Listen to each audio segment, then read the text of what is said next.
1916, the bloated, castrated body of a man was dragged from the freezing waters of the Neva River in St. Petersburg.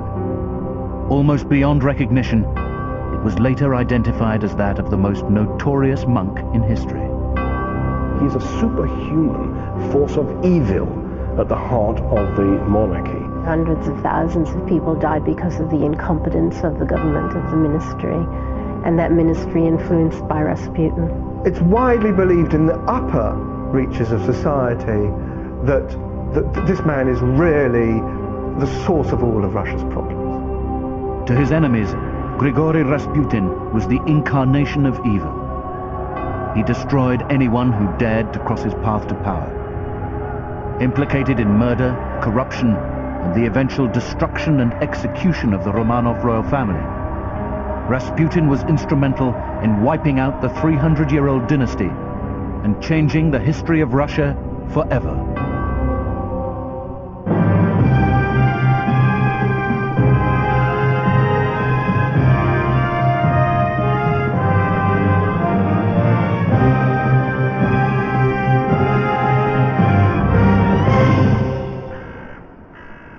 In a remote village in deepest Siberia, everyone knew Grigory Efimovich. As a teenager, his shameless exploits had earned him a reputation as a thief, a drunkard, and a womanizer. His name comes from the Russian word Rasputin, which means dissolute, so he obviously spent many of his childhood years getting drunk and getting up to no good. By the time he was in his teenage, he was a sort of tearaway. I mean, there was a sort of gang of toughs in the village, and he was the leader. So much so that they would be paid by the priest to stay away from Sunday worship, for example, because they were so disruptive. Unwelcome in the Orthodox Church, Rasputin began to search for an alternative path to God. Evidently, he showed tremendous interest and curiosity and a deep sense of spirituality which others witnessed. So he was on the way to becoming an important figure in the religious scene of Russia at the time. Rasputin was never ordained priest, and he didn't become a monk, although on occasion he claimed to or pretended to be that. Rasputin discovered a heretical cult who believed that only after a man had sinned greatly could he truly be repentant and pleasing to God. He's really the member of a sect, of which there were many in Russia. Rasputin's sect, probably the Khlisti as they are known, we translate that as the flagellants, the idea that they whipped themselves into a state of ecstatic frenzy where they had religious visions. And they, like many sects, believed that Christ was embodied in ordinary peasant people. The Khlisti rituals consisted of meeting in secret places, forest glades perhaps, or cellars, where they would whip and dance and twirl and stamp and chant themselves into a state of ecstasy, into a frenzy. In Russian it's called radienie. They would then engage in group sex, in orgies.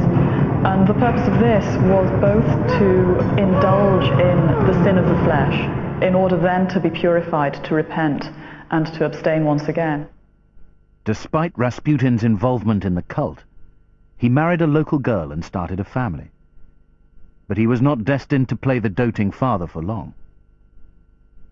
He seems to have seen the light and went on a pilgrimage, so he claims, which probably means that he spent some years wandering around Russia and picking up the reputation of some sort of mystical type. From the very beginning, it was clear that Rasputin was different from other boys. He showed from an early age that he had something like second sight. He had these very hypnotic, powerful eyes, which seemed to sort of be the center of his personality. Assuming the role of holy man and healer, Rasputin set about corrupting countless God-fearing peasant women. He could argue, if you want to come to Christ, you want to come to God, then you have to sin first. And I can be the medium through which you can sin. And it's documented that many women fell for this line. His technique was quite straightforward and uncomplicated. He would simply tear open the girl's blouse. It's a very crude and primitive male chauvinism that he practiced. Before long, this potent and dangerous combination would lead Rasputin to the royal capital of St. Petersburg. St. Petersburg 1900 is a very vibrant cosmopolitan place. Orthodox members of the aristocracy are beginning to flirt with ideas of theosophy, with Ouija boards and seances. Rumours begin to circulate in the early 1900s of this guy Rasputin, who has curious healing powers. In 1903, Rasputin arrived in St. Petersburg with an appearance far from regal. He was a shaggy figure, with a sable coat thrown over peasant boots and a blouse. He smelled a bit like a goat, apparently. He had long, rather greasy black hair, a thick black beard, which people said was covered in last week's dinner. He parted his hair in the middle and combed it kind of over his forehead, because apparently he had a bump on his forehead he wanted to hide. Other people would say it was like a horn he was trying to hide when they want to compare him with the devil. He was pretty repulsive looking. Even his eyes held no warm religious feeling, and were often described as the eyes of a maniac. In the first few years of the 20th century, Russia was suffering massive domestic disorder, as well as the constant threat of foreign invasion. The rich sought amusement, and the church needed a boost. So the church was looking for genuinely spiritual types from the common people. And likewise, the monarchy was similarly looking for people like Rasputin who could give it some sort of divine authority. His reputation as a preacher had preceded him, and he had an entree into high circles within the church, and from there into the aristocracy and the royal family. Tsar Nicholas II and Empress Alexandra lived a life of opulence and luxury, in extraordinary palaces, furnished with gold, and anything their hearts desired. The one dark cloud was that the heir to the throne, Alexei, suffered from haemophilia, an agonizing blood disorder thought incurable. The Empress was desperate for someone to heal her son, the Tsarevich Alexis, because she had brought haemophilia into the Romanov family through her own family of Hesse. She saw her son's illness, the first male heir to be born, as a punishment from God. In November 1906, Rasputin was summoned to the royal palace at Tsarskoye Selo to see if his mystical ability to heal could help. It seems that he was able to stop the bleeding of Tsarevich on occasion, whether this was by hypnotism or by simply his presence, which seemed to have a calming effect, or whether it was because he comforted the mother, who was hysterical. With the illness of Alexei becoming progressively worse, the Empress was convinced that only a miracle could save her son. An incident in 1912 really sort of fixed his position there. The Empress was out riding with Alexis, and he had some sort of fall, and the internal bleeding began. In her desperation, the Empress telegrams Rasputin, who's at home in his village in western Siberia. And by return, he sends a telegram back saying, "God has heard your prayers and seen your tears. The little one will not die. Tell the doctors not to bother him too much." Miracle of miracles, the next morning he recovers, the bleeding stops. That sealed it for Alexandra. A miracle had occurred. And from that point on, Rasputin's comings and goings at the court became more frequent.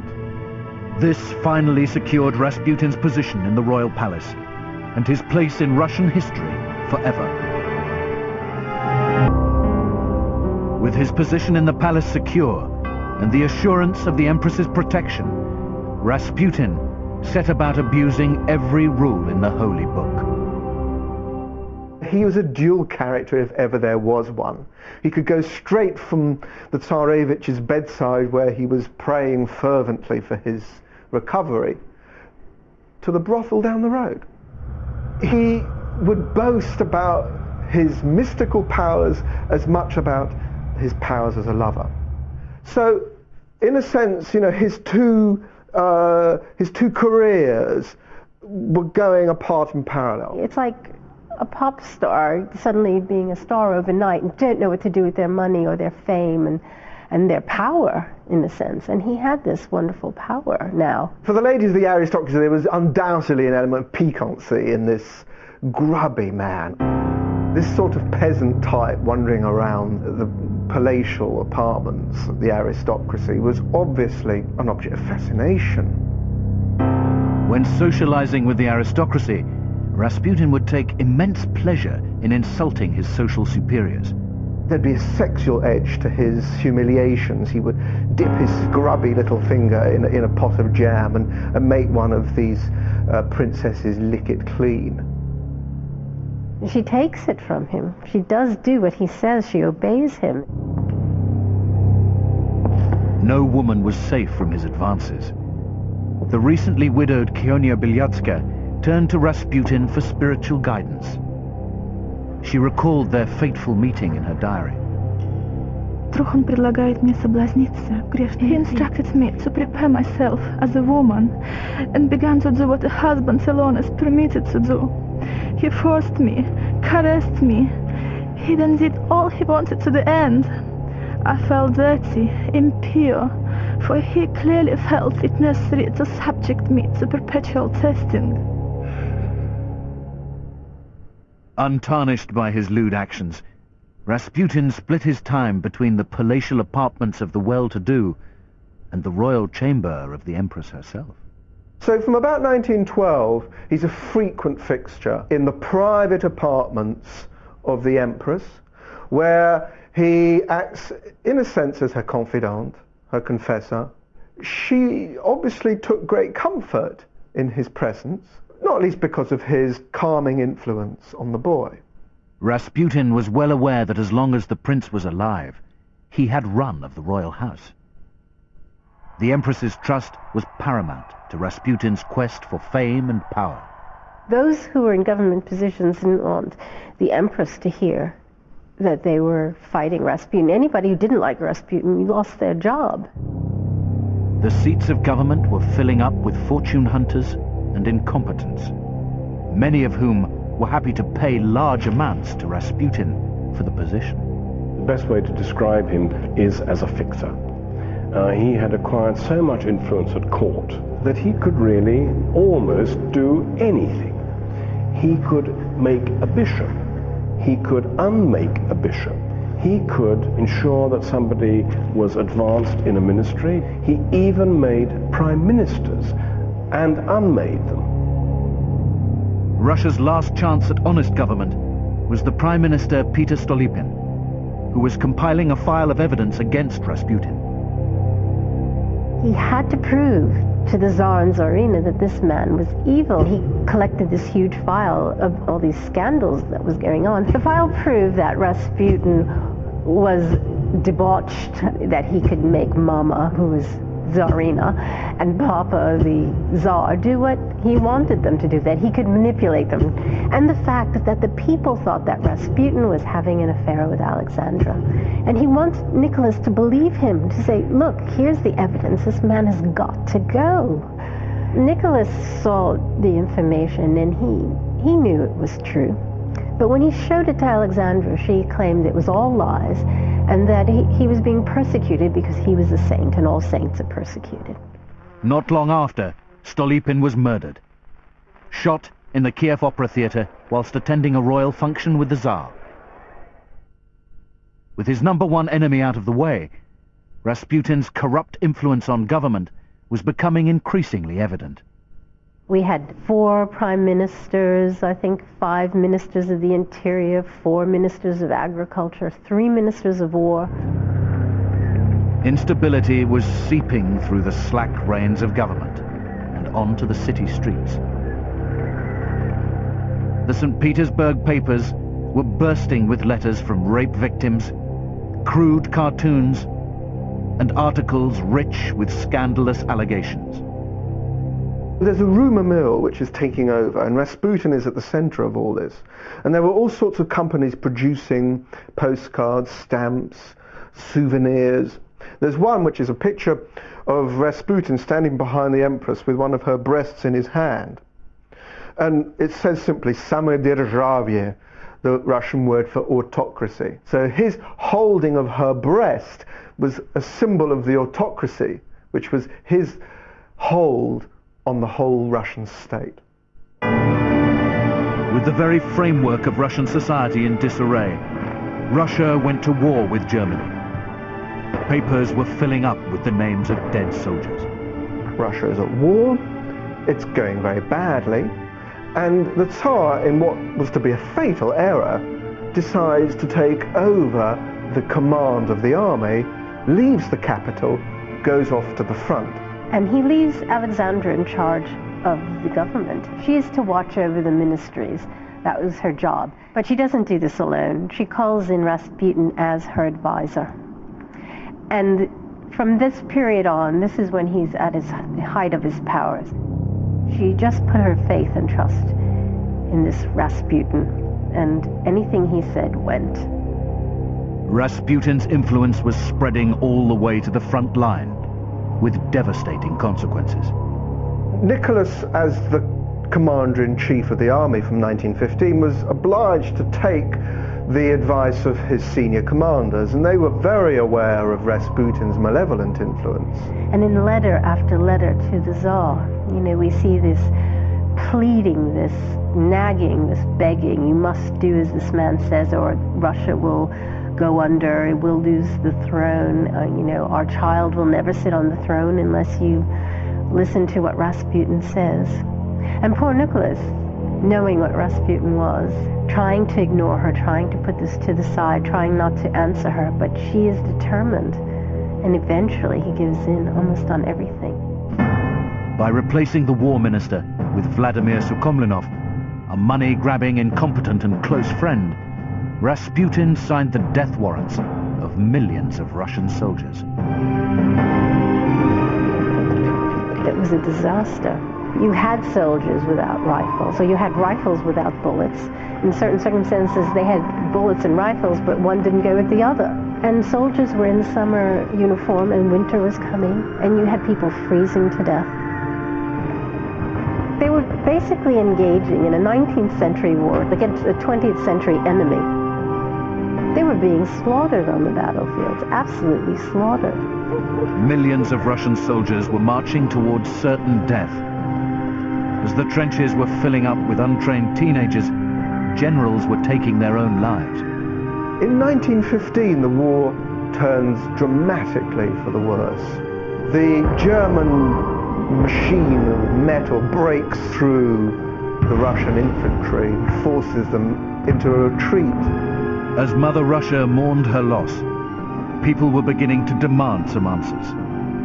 All fingers were pointing to Rasputin.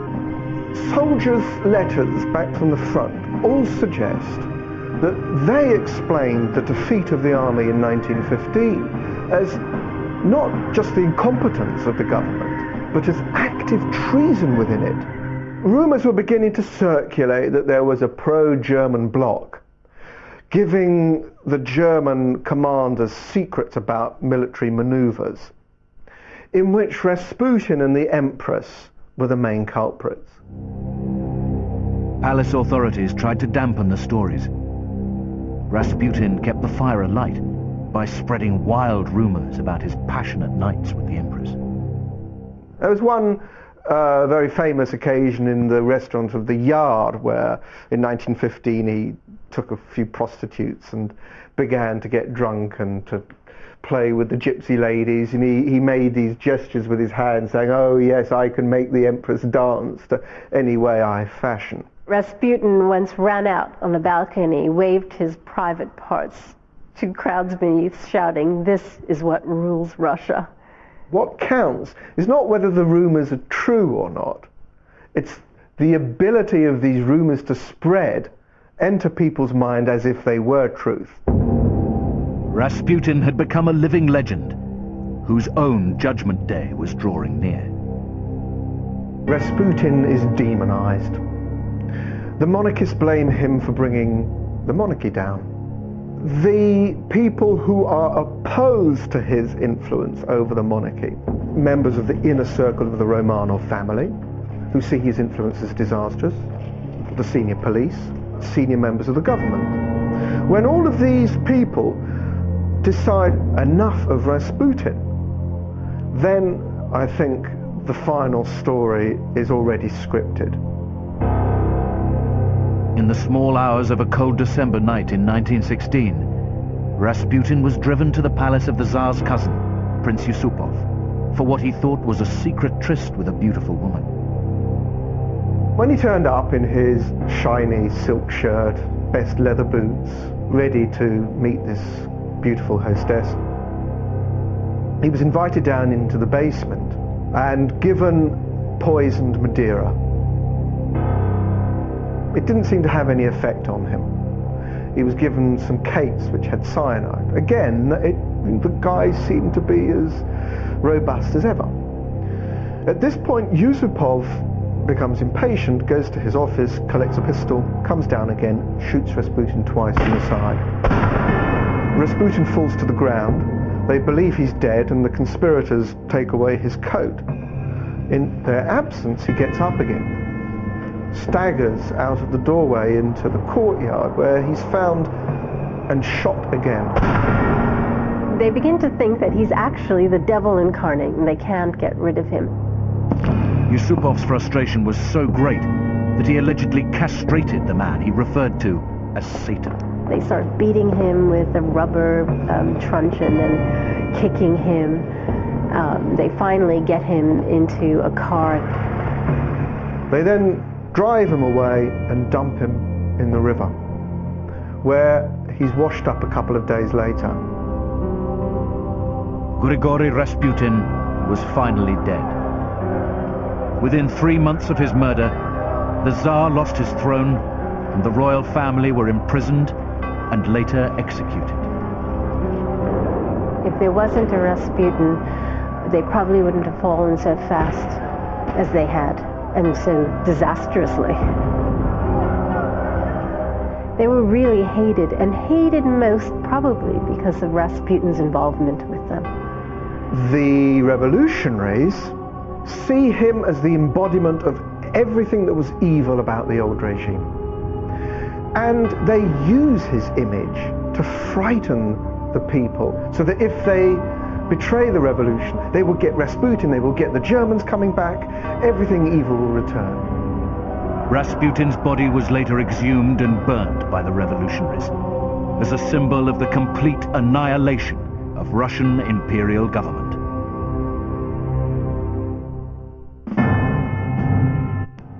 History Night concludes after the break as we head off to the battlefield to hear about the medicine men who risked their own lives to save those of others.